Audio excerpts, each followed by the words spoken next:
오늘이 이제 이 본문 가지고 네 번째 시간입니다. 네 번째 시간이고 말씀의 제목은 헌금함 앞에 다른 시선, 다른 시선이라는 제목으로 함께 은혜를 나누고자 합니다. 다르다라고 제가 제목을 정했는데요. 왜 그러냐면 우리가 이 생각해왔던 이 본문을 좀 다른 각도로 좀 살펴보고자 합니다. 다른 각도로 살펴보는 이유는 뭐냐면 어쩌면 우리가 미처 이 본문 가운데 헤아리지 못했던 주님의 마음이 있지는 않을까, 분명히 있기 때문에 제가 다른 시선이라고 제목을 정했겠죠. 그 다른 뜻이 무엇인지 좀 생각해 보고자 합니다. 목표는 오늘 내일 토요일까지 하고 이 본문 마치고 또 12장도 마치는 게 목표입니다.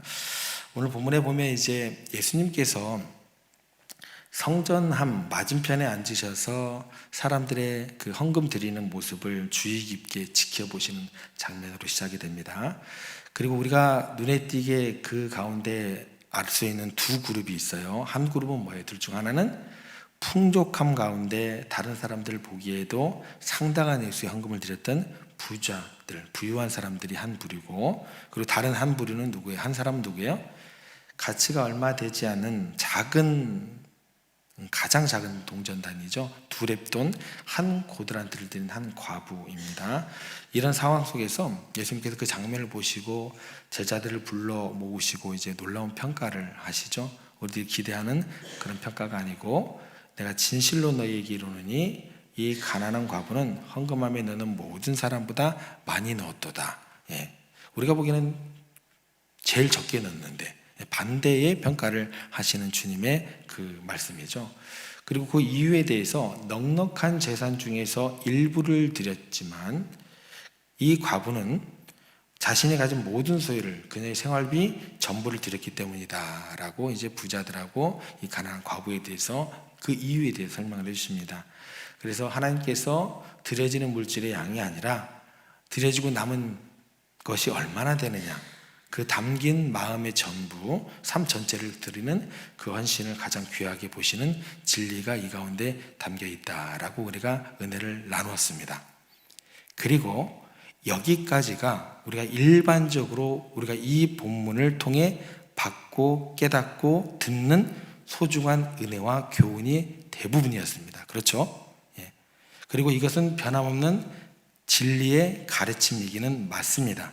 그런데 말입니다, 우리가 이 장면을요, 그냥 우리들에게 들려지는 이 이야기로만 생각하지 말고 당시 시대적인 상황과 성경이 흘러가는 문맥 속에서, 행간의 의미 속에서 이 본문을 주의 깊게 바라보면 예수님께서 이 말씀 속에 담고 있는 또 다른 메시지가 있음을 발견하게 됩니다.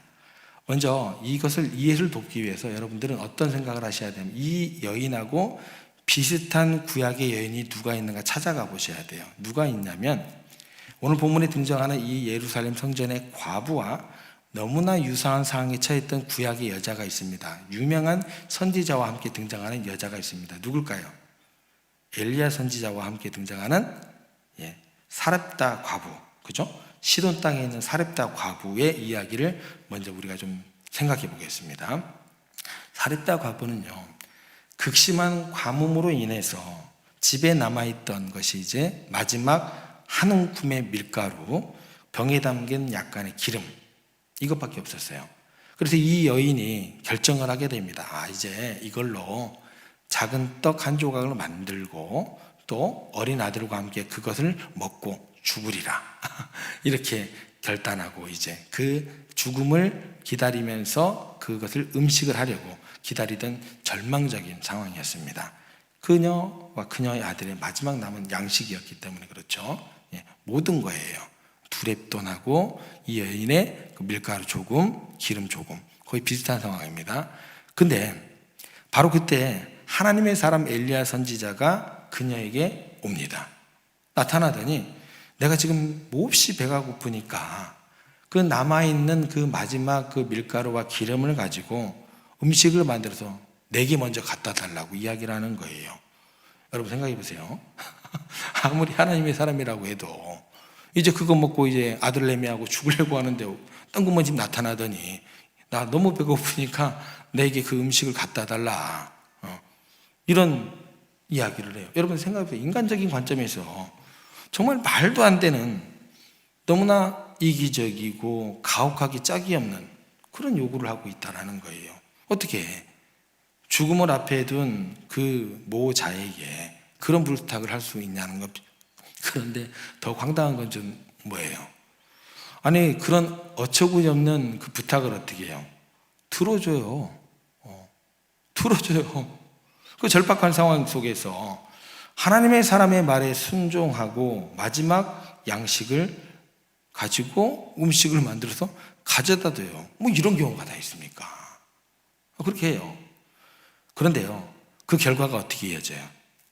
그 순종과 헌신을 통해서 하나님께서 그 가정에 밀가루통에 가루가 다하지 아니하고 기름병에 기름이 없어지지 아니하는 놀랍고도 풍성한 축복을 베풀어 주셨더라.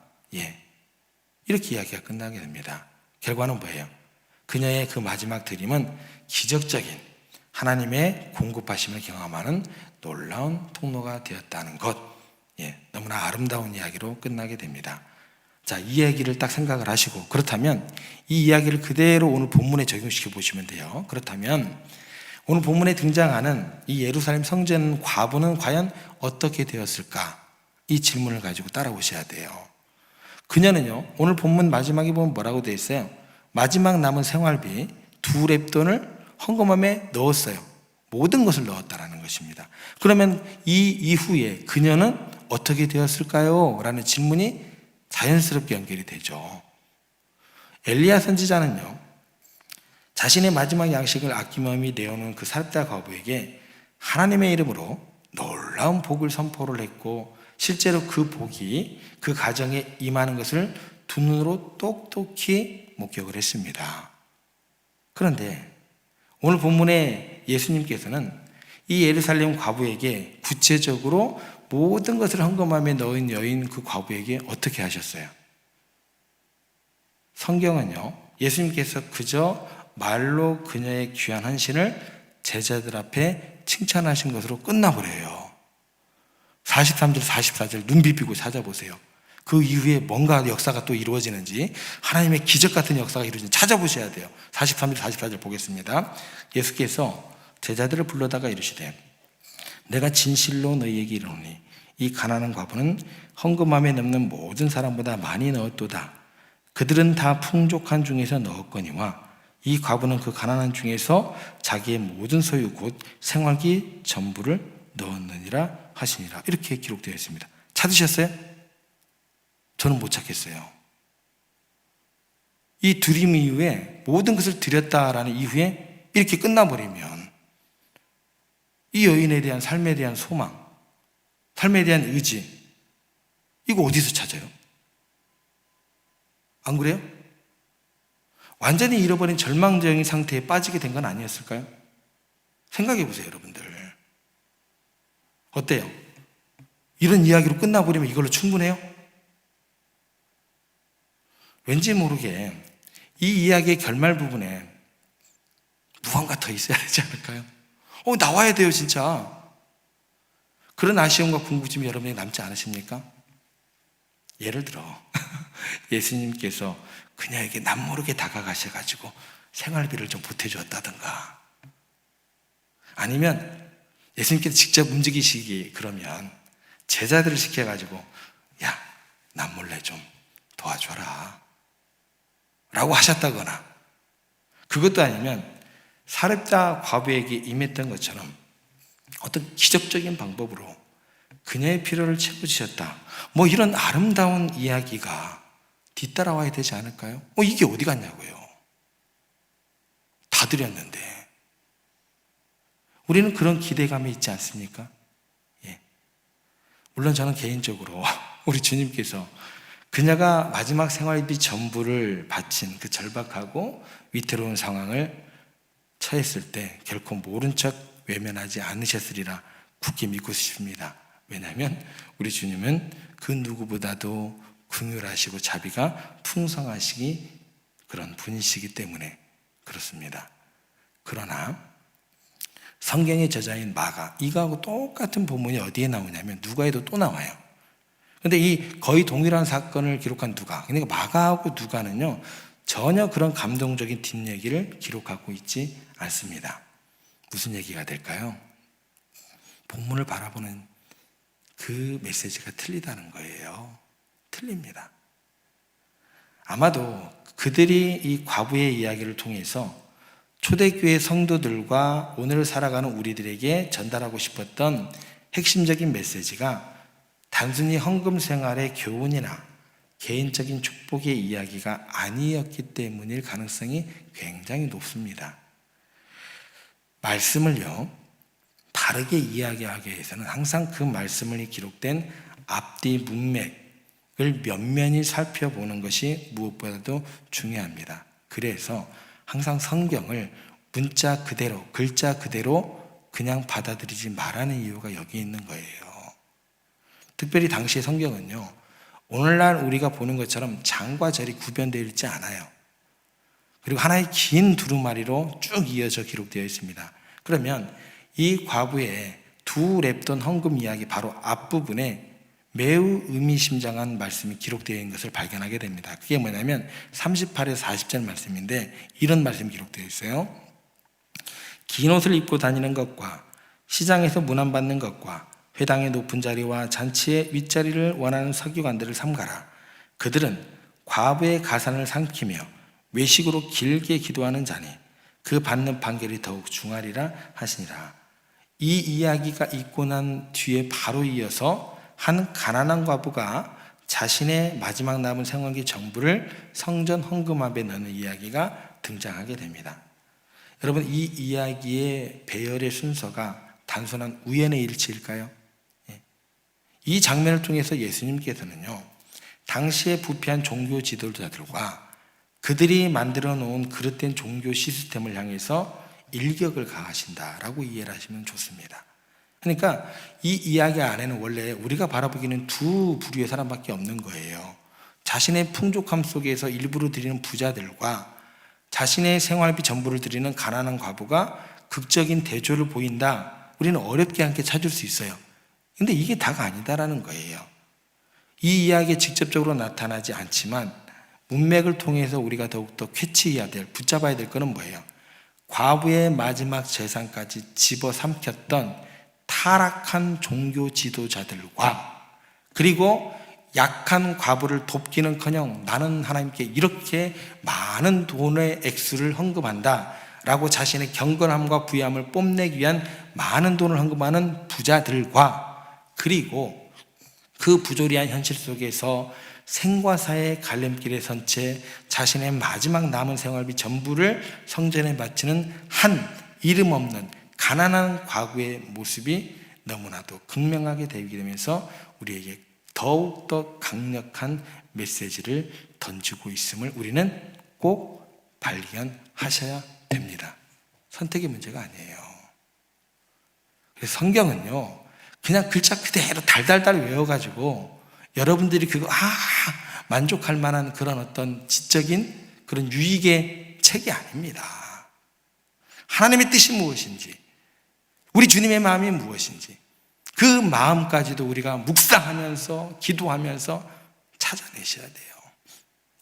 여러분, 우리에게 너무나 익숙했던 과부의 두 랩돈 이야기, 이처럼 문맥을 가지고 조금 더 다른 각도에서 살펴보면요 우리에게 익숙한 이야기가 되지가 않습니다. 예수님의 칭찬 이면에 단순히 개인의 믿음을 넘어 당시 사회의 부조리함과 탐욕스러운 종교 지도자들, 그 아픈 사람들의 고통을 외면한 채 자기 자랑만 일삼는 하나님께로부터 복을 부여하는 부자들과 그리고 그 시스템 속에서도 고통받는 한 여인의 절박한 상황을 꿰뚫어 보시는 그 주님의 시선이 담겨 있음을 깨달을 수밖에 없게 됩니다. 여러분, 과부의 헌신이라는 건 여전히 귀하고 우리가 본받아야만 합니다. 그러나 우리는 오늘 말씀을 통해서 그 순간 헌신이 어떤 어둡고 힘든 사회적 배경 속에서 이루어졌는지도 기억하셔야 합니다. 찾아내셔야 돼요.